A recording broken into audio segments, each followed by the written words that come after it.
கோவைக்காய், கோவைப்பழம், பிரண்டை உடம்புக்கு ஆரோக்கியம். இது உடல் சூடு இருக்கிறவங்க இதை நாளையில் வேர்க்குரு வருது இல்லையா, அந்த வேர்க்கு இலையை அரைச்சி மேலே பூசு வராது. சொறி சிரங்கு இதெல்லாம் சரியாகும். சுகர் இருக்கவங்க இதை எடுத்துக்கலாம்.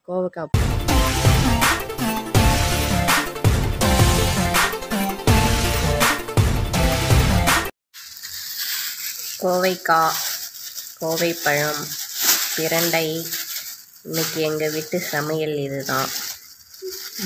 இது ரெண்டுலேயுமே மருத்துவ குணம் இருக்குது, உடம்புக்கு ஆரோக்கியம். எங்கள் வீட்டு தோட்டத்தில் கோவை கொடி முருங்கை மரத்தில் படர்ந்துருக்கு. இதில் இருந்து தான் அந்த காய் பறித்தேன்.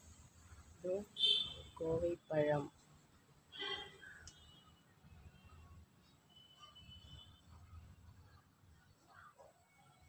இது உடல் சூடு இருக்கிறவங்க இதை எடுத்துக்கலாம். வெயில் நாளையில் வேர்க்குரு வருது இல்லையா, அந்த வேர்க்குருக்கு இந்த கோவை இலையை அரைச்சி மேலே பூசி வச்சு குளித்தோம் அப்படின்னா அந்த வேர்க்குரு வராது.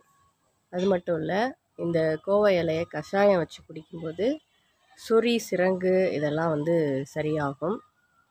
சுகர் இருக்கவங்க இதை எடுத்துக்கலாம். கோவைக்காய் பொரியல் நிறைய சேர்த்துக்கலாம். கோவைப்பழமும் சாப்பிடலாம்.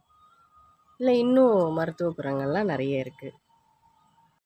இங்கே பாருங்கள், கோவைப்பழம் டேஸ்ட்டாக இருக்கும், எனக்கு ரொம்ப பிடிக்கும். இதெல்லாம் எங்கள் தாத்தா பாட்டி எனக்கு பழக்கினது. செம்ம டேஸ்ட். உங்களுக்கு வேணுமா?